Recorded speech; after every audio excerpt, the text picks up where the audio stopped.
This is In the Loop. I'm Christian Bryant. We'll get to those stories in a bit, but first, we've had a few changes. New year, new look, new network name, but don't worry, we're still the same old In the Loop, which means we're kicking things off with our top story, a look into the powers of the International Criminal Court, also known as the ICC. Ukrainians are still under threat from a war that's about to enter its 11th month. As we uncover more of the brutal realities of Russia's invasion, many eyes are on the ICC. It was originally created to be the global body that delivers justice in instances like these, but does the ICC have the teeth to take on a superpower like Russia?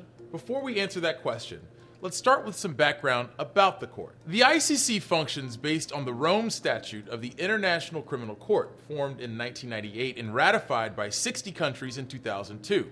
The agreement gives the court jurisdiction within their borders over 4 of the gravest crimes of concern to the international community: genocide, war crimes, crimes against humanity, and the crime of aggression. To date, 123 countries have signed the statute. Judges, investigators, and staff are appointed from all over the world. Member countries fund the court's overall budget. For 2023, that's just over $181 million. It has been dubbed the court of last resort, but even that last resort doesn't come easy. In 20 years, there have only been 31 cases before the ICC. Out of those cases, 10 suspects have been convicted, 4 were acquitted, and charges against 5 were dropped after their deaths. 14 suspects remain at large, and their cases are unresolved. The court's jurisdiction is limited to countries that have signed the Rome Statute. Its cases are also recommended by member nations. While there are some big names on the dotted line, there are also notable absences too, like the US, which was heavily involved in the formation of the ICC but ultimately didn't ratify it. That's because Congress felt it would give the court jurisdiction over Americans on foreign soil, which would be unconstitutional. So where do things stand with Russia and Ukraine? Well, Russia was a signatory party but withdrew in 2016. A day after the court classified its annexation of Crimea, a Ukrainian peninsula, as an occupation. Meanwhile, Ukraine is not party to the Rome Statute, but has allowed the court jurisdiction over relevant crimes on its territory since 2014. Last year, the Republic of Lithuania, which is a signed state party, also recommended the Ukraine case to ICC prosecutors. The prosecutor's office sort of thinks about this principle called the principle of complementarity, which is written into the Rome Statute. The complementarity principle basically says that the ICC can hold people accountable only if the country in question is either unable or unwilling to do so itself. That's Genevieve Bates, an assistant professor of political science at the University of British Columbia, whose work and research focuses on international criminal courts and tribunals. We asked her about some of the challenges the ICC faces in delivering justice. She told us the court is often limited in how swiftly and effectively it can investigate crimes because of factors like its lack of a police force, for example. And so it can, for example, issue arrest warrants against people, but it can't go out and arrest them. And it is reliant on countries to do that. And if countries aren't cooperative, then the court can't get very far. ICC investigators can work with local law enforcement and other regional agencies and human rights organizations to build cases for the court, but it can be hard to prosecute everyone involved in the decisions behind the crimes. The most powerful have ways to shield themselves from the ICC. Many experts say that's why Russian President Vladimir Putin withdrew Russia from the Rome Statute. So the easiest sort of thing to directly draw to Putin himself is the illegal invasion of Ukraine by Russia, which is the crime of aggression. It doesn't mean that he couldn't possibly be held accountable for some of the other crimes over which the ICC does have jurisdiction. It's just, you have to then sort of make a connect. He has not himself walked into Ukraine and committed these crimes. The thing is, that connection can be really hard to make. Collecting evidence during war often requires investigators, survivors, and witnesses to navigate physical threats. Then there are also issues like red tape, corruption, and the mental toll of disturbing data. Tracking and telling the survivors' stories of genocide, war crimes and crimes against humanity can be incredibly difficult, and it can take years to put together a full picture. In Ukraine's case, the ICC has already had boots on the ground since 2014. The speed and, in many ways, the efficiency with which the prosecutor's office and its investigators have gotten to work in Ukraine says something about its sort of commitment and capability of investigating the crimes for which it does have jurisdiction.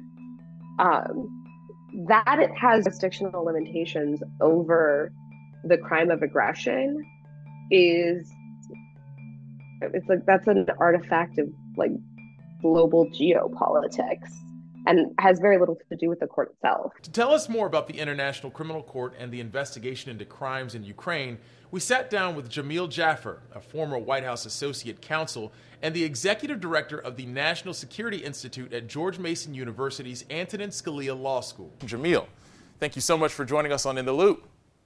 Absolutely. Glad to be here, Christian. The ICC is often called the court of last resort. I'm curious to know, how true is that? And I ask because it's been around for 20 years and has only a handful of convictions. Well, it's a great question, Christian. You know, the ICC was created in 1998 and was agreed to by a number of the nations as part of a UN effort to establish an international tribunal to prosecute war crimes and the like. The challenge, of course, has been that a number of the countries that signed the original Rome Statute in 1998 pulled out of it. And so while they were signatories, they weren't actually subject to its jurisdiction or its rules. So the ICC itself has had a challenge really getting off the ground from the beginning. Is there any other means for the global community to respond here? We can talk a lot about what those things are that cause there to be potential war crimes or crimes against humanity conducted by the Russians. But when it comes to the question of what the ICC can do about it, it's very limited because the Russians have withdrawn from the ICC. The Ukrainians have done a great job getting information about what the Russians are doing in Ukraine out to the world, out to the public. So we know what the Russians have done, and we know that these are violations of the law of war because the Geneva Conventions, the Rome Statute itself, the ICC's governing statute, prohibit these type of activities, prohibit the explicit targeting of civilians, rape, torturing, killing in the context of war. Probably some of the best examples of these war crimes tribunals working effectively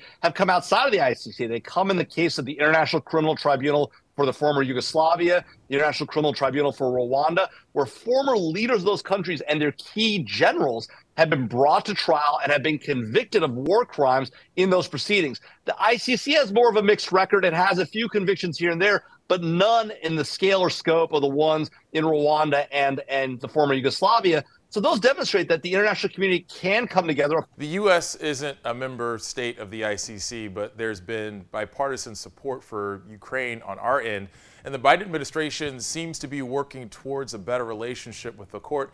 It just sent a delegation to The Hague in November.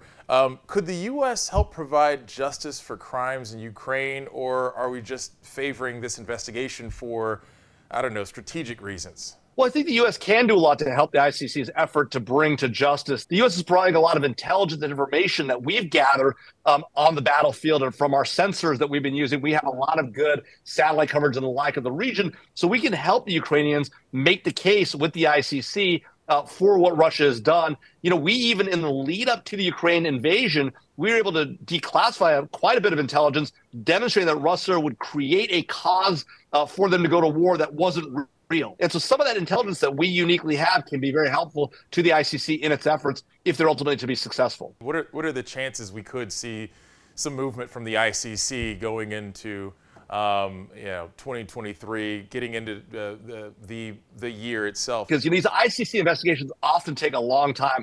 You rightly pointed out earlier that they've been investigating the earlier Russian invasion in Crimea from 2014, and they haven't yet brought extensive charges there yet.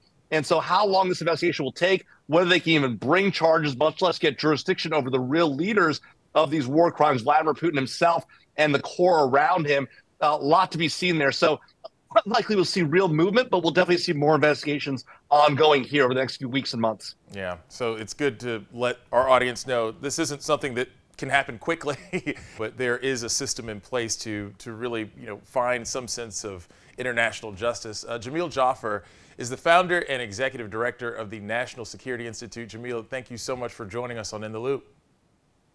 Thanks for having me. The ICC prosecutor's office did not respond to Scripps News' request for comment on its investigation into the situation in Ukraine. Meanwhile, individual nations continue to respond with diplomatic action against Russia and its officials. In the U.S., Congress passed the Bipartisan Justice for Victims of War Crimes Act in December of last year to amend the 1996 war crimes legislation and allow war criminals found in the U.S. to be prosecuted even if they or their victims are not U.S. citizens or members of the U.S. Armed Forces, which the 1996 law requires. That bill now sits on President Joe Biden's desk. In December, Biden also signed a $1.7 trillion government funding bill that includes more emergency funds to Ukraine.